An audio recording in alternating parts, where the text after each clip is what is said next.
Good morning students, myself Koti Jalak. Today I am going to start your science subject in standard 8. Your chapter 4 is materials, metals and non-metals. तो 4.3 last video में हमने page number 50 पर देखा था. Activity 4.7 तक 4.8 तक देखा था. आज देखेंगे 4.3 uses of metals and non-metals. So you should be able to guess why metals are used in making machinery, automobiles, aeroplanes, trains, satellites, industrial gadgets, cooking utensils, water boilers, etc. So you are also familiar with the uses of some non-metals. Here the some interesting ones. We are sure that you will guess them right. तो क्या है कि uses of metals and non metals में क्या है कि metals and non metals के uses के बारे में आपको 4.3 में बताया है. तो देखते हैं कि you should be able to guess why metals are used in making. क्यों मेटल्स का यूज मेकिंग क्या बनाने में. तो मशीनरी है, ऑटोमोबाइल्स है, एरोप्लेन्स है, ट्रेन्स है, satellites, industrial gadgets, cooking utensils जो होता है वो, वाटर बॉयलर्स, उसमें क्यों यूज होता है. तो you are also familiar with the uses of some non metals. तो सम नॉन मेटल्स के यूजेस के बारे में आप फेमिलियर ही हो. Here are some interesting ones. We are sure that you will guess right them. चलो देखते हैं. इधर आपको 5 पॉइंट दिए हैं. तो non metal is essential for our life. क्या है कि नॉन मेटल जो है वो हमारी लाइफ के लिए एसेंशियल है. Which all living beings inhale during breathing. तो क्या है कि वो हम लिविंग बीइंग में इनहेल ड्यूरिंग ब्रीथिंग में उसको क्या कहते हैं, ब्रीथिंग के ड्यूरिंग उसको इनहेल करते हैं. Non metals used in fertilisers to enhance the growth of plants. तो किसमें यूज होता है नॉन मेटल. तो fertiliser to enhance the growth of plants के ग्रोथ के लिए. चलो non metals used in water purification process. जो नॉन मेटल है वो किस में यूज होता है, जो वाटर प्योरिफिकेशन प्रोसेस होता है उसमें भी यूज होता है.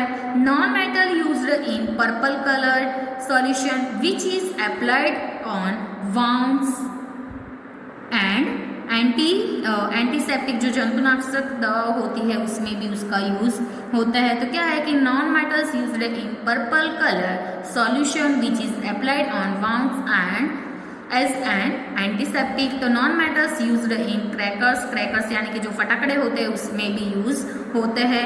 You may add some more uses of metals and non metals from your experience. तो आप आपके एक्सपीरियंस पर से ऐसे सम यूजेस मेटल्स के एंड नॉन मेटल्स के ऐड कर सकते हो और आपकी नोटबुक में लिख सकते हो.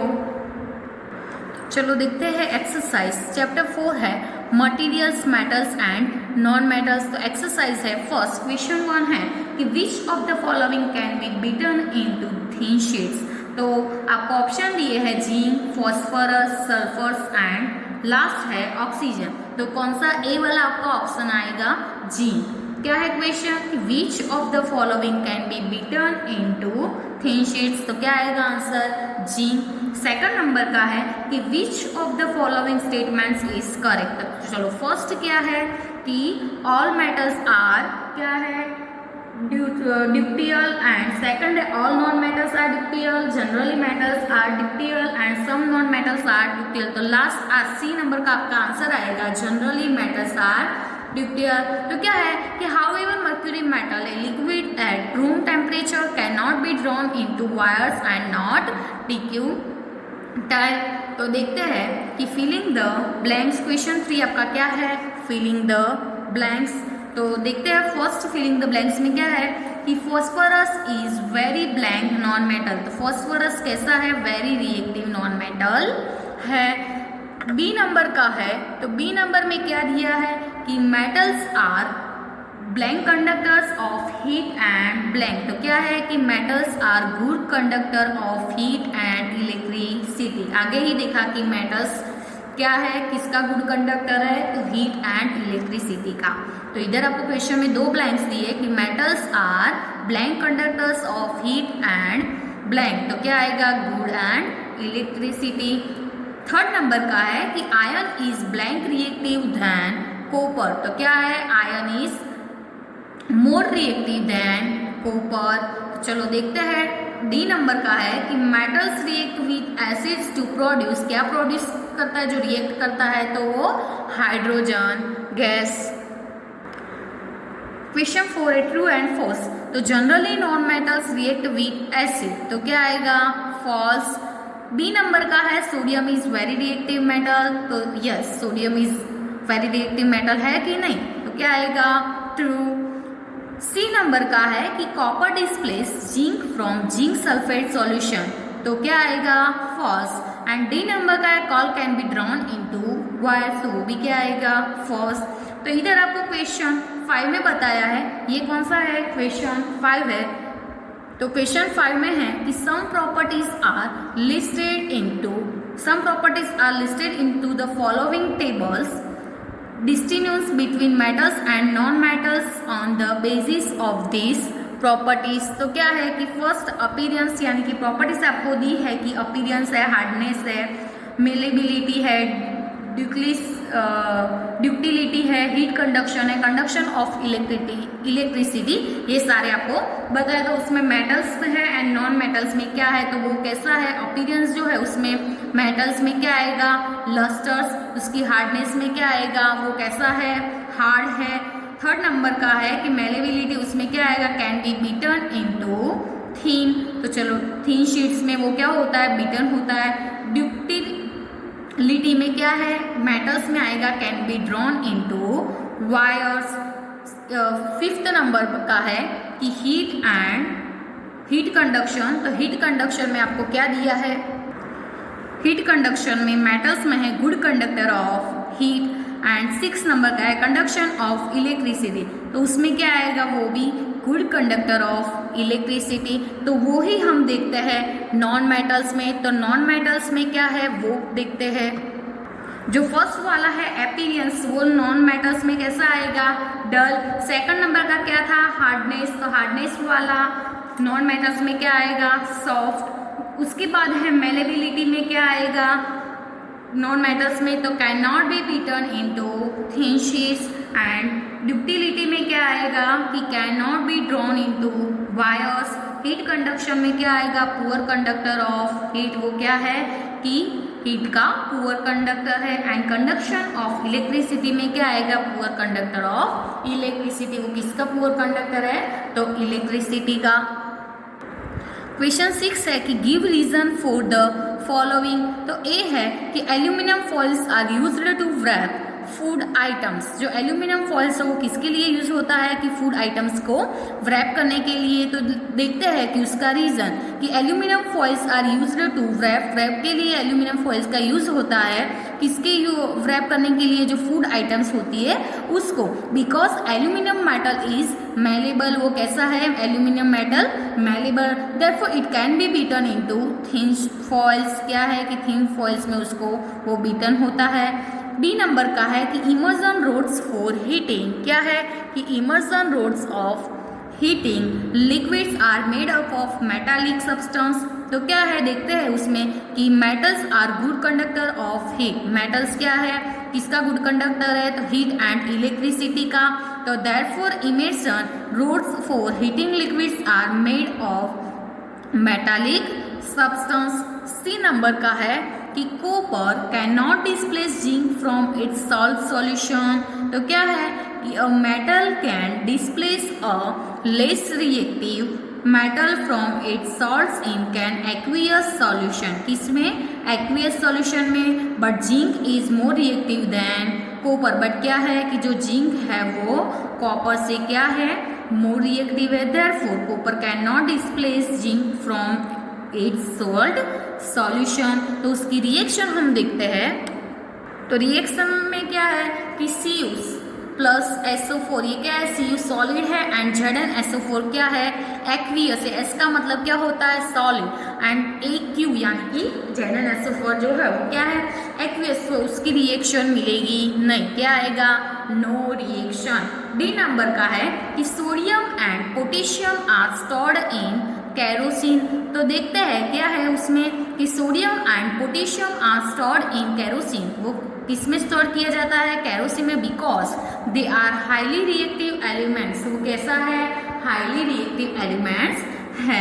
दे can easily catch fire even, वो क्या कर देते हैं? इजीली फायर कैच कर देते हैं when in contact with air, जो एयर के साथ कॉन्टेक्ट में आते हैं तो वो इजीली फायर कैच कर देते हैं इसलिए। क्वेश्चन 7 है, can you store lemon pickle in an aluminium utensil? Explain. तो आप एल्यूमिनियम यूटेंसिल में पिकल को स्टोर कर सकते हैं, ऐसा क्वेश्चन आपको पूछा है, वो आपको क्या करना है? एक्सप्लेन करना है। तो क्या है कि lemon pickle can not B store in aluminium utensil. आपके घर पे मदर कभी एल्यूमिनियम के यूटेंसिल में पिकल स्टोर करती है? मम्मा को घर पे पूछना कि पिकल्स हम एल्यूमिनियम में स्टोर करते हैं कि नहीं। तो इधर क्या लिखा है कि lemon pickle can not be stored in aluminium utensil because lemon pickle contains acid which can not react, क्या है कि which can not react with aluminium, वो एल्यूमिनियम के साथ which can react with aluminium metals liberating hydrogen gas, this can lead to the spoiling of the pickle. उसकी वजह से जो पिकल होता है वो क्या हो जाता है? स्पॉइल हो जाता है, यानी कि बिगड़ जाता है। क्वेश्चन 8 है कि match the substance given in column A with their usage given in column B. तो मैच द फॉलोइंग देखते हैं। तो मैच द फॉलोइंग में फर्स्ट कॉलम आपको दी है, उसमें है gold, iron, aluminium, carbon, copper and mercury. तो उसमें कॉलम बी के साथ आपको क्या करना है? मैच। तो फर्स्ट गोल्ड है, तो गोल्ड किस में यूज? ज्वेलरी में यूज होता है, तो फर्स्ट में क्या आएगा? डी नंबर का आंसर।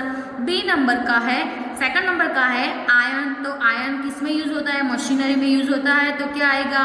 ई। सी नंबर का है एल्यूमिनियम, तो एल्यूमिनियम अभी ही देखा वो किस में है? फूड को रैपिंग करने में लिए यूज होता है, ठीक है। फोर्थ नंबर का है कार्बन, तो कार्बन में क्या आएगा? फ्यूल आएगा कि नहीं। फिफ्थ नंबर में क्या है? कॉपर, तो कॉपर में क्या आएगा? Electric wire. And last number का है मर्क्यूरी, तो मर्क्यूरी किस में? थर्मोमीटर में होता है। क्वेश्चन नंबर 9, तो क्वेश्चन नंबर 9 में है कि what happens when dilute sulfuric acid is poured on a copper plate। And second number का है कि iron nails are placed in copper sulfate solution, write word equation of the reaction involved। तो A number का देखते हैं कि dilute sulfuric acid poured on a copper plate, तो उसका आंसर है कि when dilute sulfuric acid is poured on a copper plate there will be no reaction between copper and dilute sulfuric acid as copper is less reactive and hence no products will be formed। कोई भी products मिलती नहीं है। B number का है कि iron nails are placed in copper sulphate solution, write word equation of the reaction involve. Reaction आपको लिखना है, तो देखते हैं बी नंबर का कि iron being more reactive displace copper from copper sulfate solution. In this reaction the blue color of copper sulfate fades and there is disposition of copper on the iron net। तो देखते हैं ion, ion यानी कि क्या? Fe plus copper sulphate यानी कि CuSO4, copper का क्या हो गया? Cu एंड सल्फेट का SO4। आगे ही रिएक्शन में मैंने बताया था कि आयन को हम क्या बोलते हैं? Fe, कॉपर सल्फेट को CuSO4। तो उसकी प्रोसेस करते हैं तो क्या हमें मिलता है? Ion sulphate. आयन सल्फेट यानी कि FeSO4। आगे ही हमने ऐसे जिंक की देखी थी, कॉपर सल्फेट की जिंक के साथ देखी थी ना रिएक्शन। ऐसे ही इधर है कि आयन यानी कि Fe प्लस कॉपर सल्फेट यानी कि CuSO4 की प्रोसेस करते हैं तो आयन सल्फेट यानी कि FeSO4 प्लस क्या मिलता है? कॉपर, ठीक है, कॉपर यानी कि Cu। क्वेश्चन 10 है कि सलोनी took a piece of burning charcoal and collected the gas involved in a test tube। तो ए है कि how will she find the nature of the gas. B number का है कि write down word equation of all the reaction taking place in this process. तो A number का देखते हैं कि add a few drops of water in a test tube. Test tube में क्या करना है? फ्यू ड्रॉप्स वाटर ऐड करना है। Contain test tube containing gas Now cover the test tube and shake as well. After shaking test the solution with blue litmus and red litmus के उसके solution को क्या करना है, टेस्ट करना है, and it will turn blue litmus red. Thus the gas is acidic in nature. वो कैसा होगा कि किस में टर्न होगा, it will turn blue litmus red. तो वो क्या होगा, जो thus the gas is acidic in nature, तो वो नेचर में कैसा है, एसिडिक है. रिएक्शन देखते हैं कि C यानी कि carbon from carbon plus O2. तो C प्लस O2 यानी कि CO2 क्या मिला, carbon dioxide. C plus O2 तो CO2 कार्बन डाइऑक्साइड. तो carbon dioxide reacts with water to form carbonic acid which turns blue litmus paper red. तो question number 11 है कि one day Rita went to jeweller shop with her mother. Her mother gave an old gold jewellery to the gold smith to polish करने के लिए gold Smith को क्या दी, उसकी जो गोल्ड ज्वेलरी थी वो दी. Next day when they brought a jewellery black back they found that there was slight loss in its weight. उसका वेट कैसा हो गया, स्लाइट लॉस हो गया. स्लाइट यानी कि थोड़ा लॉस हो गया था. Can you suggest a reason for the loss in weight. उसका कोई रीजन आप सजेस्ट कर सकते हो. तो क्या है कि the polish a gold ornament it is dipped in a liquid cold aqua regia a mixture of, क्या है कि a mixture of hydrochloric acid and nitric acid. On getting the environment of aqua regia the outer layer of gold dissolve and the inner shiny layer appears. The dissolving of the layer causes a reduction in the weight of the jewelry. तो इधर आपकी exercise क्या होती है, chapter 4 की materials and metals and non metals की exercise इधर आपकी खत्म होती है एंड चैप्टर भी खत्म होता है.